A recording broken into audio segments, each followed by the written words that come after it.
Welcome back to Two Dipshits Work on Mercedes. This time it's the ML2000 ML430 with the M113 engine.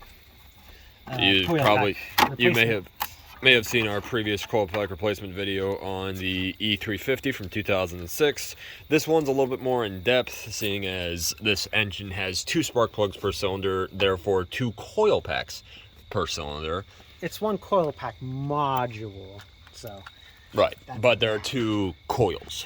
All right, so cylinder number 5 was misfiring, verified via the code scanner. We swapped it with cylinder number 6, which is right here, and the ignition order places these like 2 cylinders apart. Sorry, there's 2 in between them, so they're not directly right next to each other. There was a pending EGR code, but that's just this system, you know, checking that. But swapping them, clearing the code, moved to 6, so we know it's this one. And the reason that EGR code was pending was because the computer was aware that there was a misfire, and therefore there would be less exhaust gas flowing anyway. So this thing I just took out, just press that, pull it out. That easy. It is not the wires either. Well, number 1 is probably not the wires or the spark plugs. Reason being, this has 2 spark plugs per cylinder, and it won't make a really bad, like totally dead misfire if one spark plug is still working, which this was doing. Also, turning the engine on and off immediately, not even letting it cool down, would make it go away for like the next 20 minutes. Down in this deep hole is that Torx. You're going to use a Torx number, if I can read that. That is wrong direction, 30? Yep, 30. You can hold that, please. Thank you very much. And it's raining again. A little rain never hurt anybody. Little rain never hurt anybody. I don't know, it makes me cold. That's kind of hurting me. And this one's kind of loose because I didn't put it in all the way. Sue me. That's because you just had it out.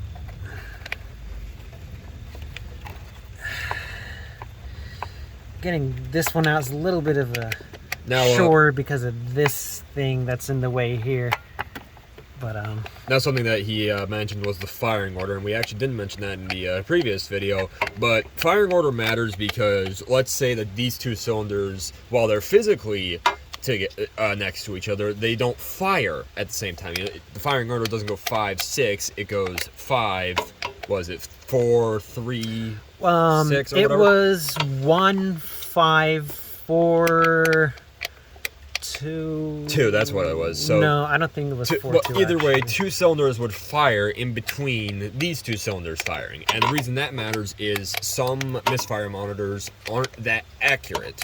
So let's say that these 2 fired in sequence, the firing order was 5, 6. If we were to swap these coils, even if the issue was in the coil and the spark plug were to move cylinders, the code may not follow the coil pack, not spark plug. You said spark plug were to move cylinders. Did I? Whatever. Whatever you swapped over, if the misfire can still follow the part, but the code will read the same cylinder because your misfire monitor isn't sensitive enough to pick up the difference. This one doesn't matter as much. It's got a robust misfire monitor, but say you have like my 99 F150, it would not be able to tell the difference between the 2 cylinders. Someone's driving their car. Yeah. Also, given the fact that turning this thing on and off immediately makes it so that 20 minutes later would start misfiring again. So yeah, chances are that would be the coil. Okay, so what we can do here is you're not going to remove it. You're not going to, so it's, as you can see here, it's 2 of them connected to the coil pack. They are a royal pain in the ass to remove. So what you're going to actually do is remove it from the whatchamacallit? Spark plug. Spark plug, yeah. I would not advise doing this while the engine is hot. It's right by the exhaust manifold. Yeah, that's a given. Well, okay. My hand is too big, and god damn it, this is actually pretty hard. I'm gonna get that. Okay, so that screw isn't all the way out. I didn't think it was. Thought it was. Personally, the way I would do this is I would get the screw taken all the way out, lift the coil pack I up. thought it was all the way out, but apparently not. Yeah, I would take that screw all the way out, lift up the coil pack to where you can just yank it. You can see from there, you can take your bolt out. I put it in my pocket. Manhandle it, and there you have your two connections. And now you can just manhandle those off. That's how I would do it. Okay, I'll try to do it from here, but I don't think that's gonna work. Because these are tight as shit. Oh my god. Tight as shit. Yeah, that's not coming out. Try harder. Okay, so what I'm trying to remove is that's where the connections to the spark plug are. I'm just trying to remove it from there because it's not coming out from here. The coil. Even though he hasn't tried hard enough. He's It just is giving up. very hard because this is a very tight space. I mean, a really tight space. Oh my god. Yeah, they weren't exactly thinking of you trying to, And there's supposed to be a 5.5 liter V8 that's supposed to come in here Yep. instead of a 4.3. Yeah, this little baby motor looks tiny compared to that 5.3. Or not 5.3, 5.5. Jesus Christ. I do not want to damage this cable. It's not giving me a choice. This is very hard. Ugh. It's also very rainy. Come on, please get out. Oh my god. We're gonna make a cut here. Alright, so now we got it out. We got it out. That was a Looks like that. royal pain in the ass. I'm Oh, just gonna... that just dripped water on me. It's raining, by the way. Yes, I noticed. I wasn't talking to you. Let that's me get cold. the new one. That's cold water on my back. We have moved to the garage to show you the new parts because it's very rainy outside, but... As said before, Bosch FCP Euro, about $45. Don't get genuine... Well, if you get genuine Mercedes, still get it off of FCP Euro because they're cheaper than the manufacturer. That's Yep. what it looks like. Coil 1, coil 2, As I shiver from the rain. A and B. So, cylinder... Well, it shows you, but like there's a specific ones that go to A and B. You don't just plug it willy-nilly. There's that. Electrical contact. Back at the car. It's still raining. I'm still cold. Back at the car. For your reference, A is at the top, B is on the bottom. The one that's frontmost goes to A.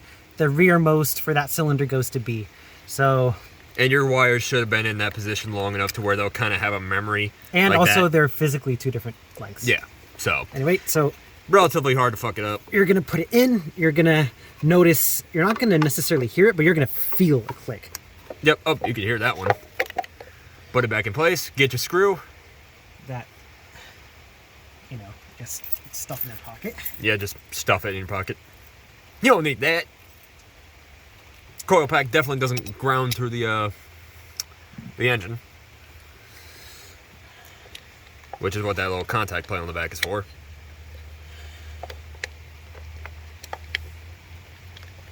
And to the best of your ability, try to put all your screws in by hand at first. That way you don't cross-thread them, because that makes everything a motherfucker. Here, it's not that big a deal. It goes in pretty easily. But It's very little resistance. The weight of this little thing here Yeah. should just close it on exactly. But yeah, don't cross-thread shit. Don't cross-thread is not better than no thread, because cross-thread leads to no thread, and then that's a whole motherfucker. Make sure it's tight. its own. Well, first find the Yeah, maybe. thread. Yeah, find your damn bolt. There you go. You don't want to snap it, but don't let it be loose. And click. Nice click, bruh. Ow, it's the hood. Anyway, so And start it up, drive it, should be good. I'm getting out of the rain. Don't forget this. Decals. Not decals, decoration, whatever. Don't forget it. So back connect in your thing. Yeah, back in your car. Get your OBD2 set up. Obviously, you're not going to have the exact same setup we have here. You know, this has proprietary programming.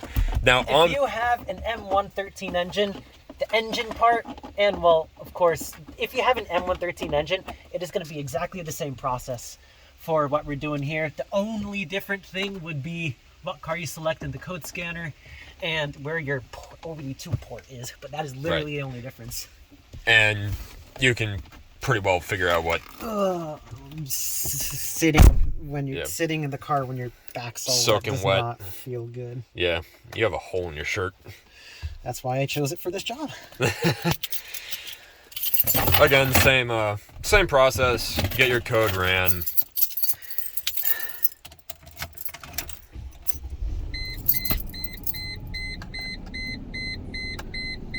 That's a cut. So we have a check engine light for the was that the misfire? Engine, misfire. This thing, unlike the E-Class where it never came up once, this thing will keep it and check to see it that the misfire actually went. Right. So I'm going to show you something here. It's not out of it. Like it's this. It'll do the same process like I described in the E-Class, where it'll look for how many misfires when a certain number of revolutions. It just hasn't been running long enough to clear it. Yeah. I'm going to show you something. If you have this exact scanner, there is a bug with this scanner. This is like, I don't know, I think this is the second one they've ever made. You're going to select your car, but connecting to the ECU will not work. That is the bug. So you will have to, I'll show you what you can do if you run into this problem. This is the iCarsoft MB2. I think you can still get the old version off of Amazon, but if you look on their website, they have a new version. They categorize everything by their by where the car is made. So like American cars is one scanner, German cars is another scanner, Japanese cars is another scanner. And all the scanners can do the generic OBD. So even if you have, say, the European model, you can grab my F150 and still run the codes. Obviously, this one's going to have the special software for Mercedes, where you saw here where it now says track 1. It's like diagnose. It's just going through all the systems, putting them through the diagnostics. Any really good scanner will do that. Turn on the lights. And see, yeah, you're going to do engine control module, and it's going to go in. You're going to try to read the fault code. It's going to say failed. Your ECU's broken, but it's not. I don't believe clearing the fault memory actually works, even though it says it works. Let's find out. Nope. Nope. So because that couldn't, if it does connect to the car through this method, like the E-Class, you can clear the code while the engine is running.